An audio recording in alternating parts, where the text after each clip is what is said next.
Good morning. Yesterday in the sermon, I shared with you my retelling of John Henry Faulk's Christmas story.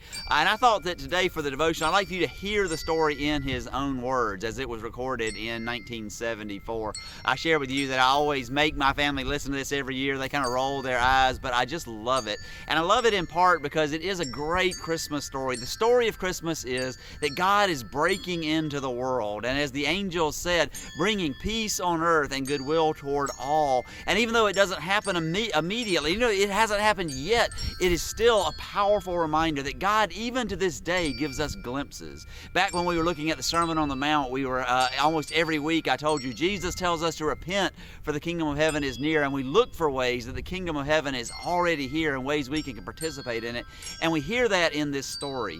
Although it's not a part of the story, a part of John Henry Faulk's story is a part of the Christmas story as well. He was blacklisted from Hollywood and from broadcast media for a number of years because the Anti-Un-American Committee back in the 1950s suspected he was a communist. And you'll actually hear a little bit of that in the story because someone who believes in peace on earth, goodwill toward all, doesn't have to be a communist and won't necessarily be a communist, but the powers that be don't like that. The powers that be want the stratification. The powers that be don't want us to experience true peace on earth, goodwill toward all, and that's why he suffered for that.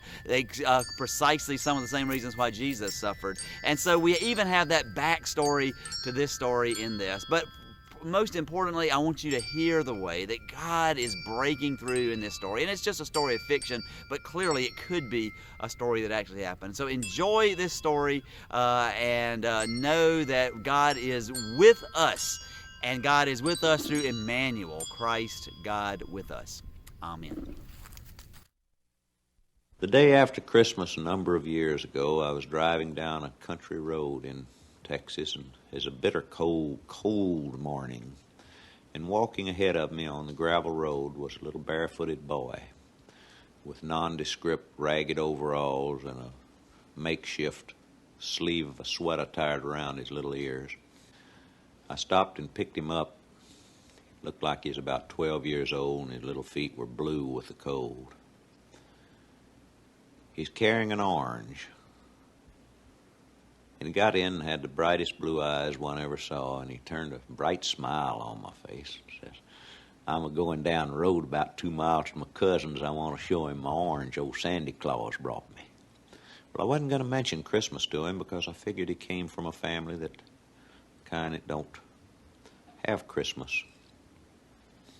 But he brought it up himself. He said, "Did old Santa Claus come to see you, mister?" And I said, "Yes, we had a real nice Christmas at our house, and I hope you had the same." He paused for a moment, looked at me, and then with all the sincerity in the world said, "Mister, we had the wonderfulest Christmas in the United States down at our place. Lordy, it was the first one we ever had there. See, we never do have 'em out there much. Don't notice when Christmas time comes. We'd heard about it, but never did have one because, well, it just, Papa says that old Santa Claus, Papa hoorahs a lot, said old Santa Claus was scared to bring his reindeer down into our section of the county because folks down there so hard up that they liable to catch one of his reindeer and butcher him for meat." But just several days before Christmas, a lady come out from town, and she told all the families through there, our family too, that there was old Santa Claus was coming town to leave some things for us, and if Papa'd go in town, he could get some Christmas time for all of us. And Papa hooked up the mule and wagon. He went in town, but he told us children, said, "Now don't y'all get all worked up and excited because there might not be nothing to this yarn that lady told." But shucks, she hadn't got out of sight up the lane there. We was done watching for him to come back. We couldn't get our minds on nothing else, And Mama, she'd come to her once in a while and say, "Now y'all quit that looking up the lane because Papa told you there might not be nothing." But along about the middle of the afternoon, well, we heard the team of jangling the harness a coming, and we ran out in the front yard, and Ernie, my little brother, called out and said, "Yonder come Papa." And here come them mules just in a big trot, and Papa standing upright in the bed of that wagon holding 2 big old chickens, all feathers picked off. And he was just yelling, Merry Christmas, Merry Christmas. And the team stopped right in front of the gate, and all us children just went swarming out there like a flock of chee-chees, and just crawling over that wagon and looking in. And, mister, I wished you could have seen what was in that wagon. It's bags of striped candy and apples and oranges and sacks of flour and some real coffee, and just all tinsely and pretty. And we couldn't say nothing, just kind of held our breath and looked at it, and Papa standing there just waving them 2 chickens and yelling, Merry Christmas to you, Merry Christmas to you, and laughing, that big old grin on his face. And Mama, she come a-hurrying out with the baby in her arms, and when she looked in that wagon, she just stopped, and then Papa, he dropped them 2 chickens and reached and caught the baby out of her arms, and held him up and said, Merry Christmas to you, Sandy Claus, and baby little old Alvy Lee, he just laughed like he knowed it was Christmas too, And Mama, she started telling us to name all them nuts. They wasn't just peanuts. She had names for all of them. Mama knows a heap of things like that. She'd seen that stuff before, and we was all of us just a-chattering and a-going on at the same time, us young'uns are looking in there. And all of a sudden we heard Papa call out, Merry Christmas to you, Sam Jackson. And we stopped and looked, and here comes Sam Jackson leading that old cripple-legged mule of his'n up the lane. And Papa said, Sam Jackson, did you get in town and get some Christmas this year? Sam Jackson, he sharecrops over there across the creek from our place. And he shook his head and said, well, no, sir, Mr. Will, I didn't go in town. I heard about that, but I didn't know it was for colored folks, too. I thought it was just for you white families. All of a sudden, none of us children were saying nothing. Papa, he looked down at Mama, and Mama looked up at him, and they didn't say nothing, like they don't a heap of times, but they know what the others are thinking. They're like that, And all of a sudden, Papa, he broke out in a big grin again. He said, Dad, blame it, Sam Jackson, it's sure a good thing you come by here. Lord have mercy, I like to forgot.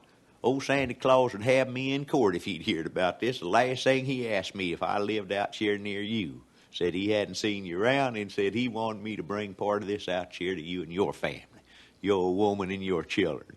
Well, sir, Sam Jackson, he broke out in a big grin, and Papa said, I'll tell you what to do. You get your wife and children, and you come down here tomorrow morning. It's going to be Christmas time all day long. Come early and stay late. And Sam Jackson said, you reckon? And Mama called out to him and said, yes, and you tell your wife to be sure and bring some pots and pans, because we're going to have a heap of cooking to do, and I ain't sure I've got enough to take care of all of it. Well, sir, old Sam Jackson, he started off leading that mule up the lane in a full trot, and he was heading home to get the word to his folks and his children, And next morning, you remember how it was yesterday morning? Just rosy red and looked like Christmas time. It was cold, but you didn't notice the cold, and the sun just come up, just all rosy red. And us young'uns were all out of bed before daylight, seemed like, just running in the kitchen and smelling and looking. And it was all there, sure enough. And here comes Sam Jackson and his team and his wife and his 5 young'uns in there. And it's all looking over the edge, and we run out and yell, Merry Christmas, Merry Christmas. And Papa said, Christmas gift to you, Sam Jackson. Y'all come on in. And they come in, and Mama and Sister Jackson, they got in the kitchen, and they started cooking things up. And us young'uns started playing Christmas time.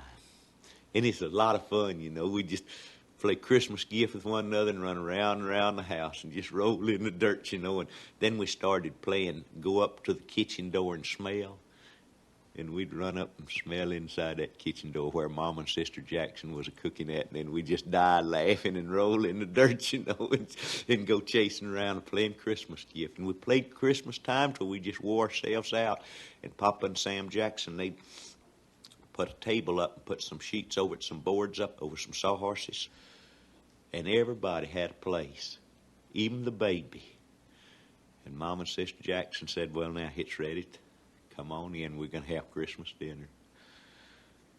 And I sit right next to Willie Jackson, you know, and he'd just roll his eyes at me, and I'd roll mine. We just die laughing, you know, and there was an apple and an orange and some stripedy candy at everybody's place. And that was just dessert, see. That wasn't the real Christmas. Then Mama and them had done cooked that up, and they just had it spread up and down the table. And so Papa and Sam Jackson, they'd been sitting on the front porch, and they come in. Papa, he sit at one end of the table, and Sam Jackson sit at the other, and it was just a beautiful table like you never had seen. And I didn't know nothing could ever look like that and smell that good, you know. And Sam Jackson, you know, he's real black, and he had on that white clean shirt of his and them overalls. Everything had been washed and was real clean. Papa, he said, Brother Jackson, I believe you're a deacon in the church. I ain't much of a church man myself, but I believe you're a deacon. Maybe you'd be willing to give grace. Well, Sam Jackson, he stood up there, and his hands was real big, and he kind of held on to the side of that table, you know. But he didn't bow his head like a heap of folks do when they're saying blessing. He just looked up and smiled. And he said, Lord, I hope you having as nice a Christmas up there with your angels as we have it down here, because it's sure is Christmas time down here. And I just wanted to say, Merry Christmas to you, Lord. Like I say, mister, I believe that was one wonderfulest Christmas in the United States of America.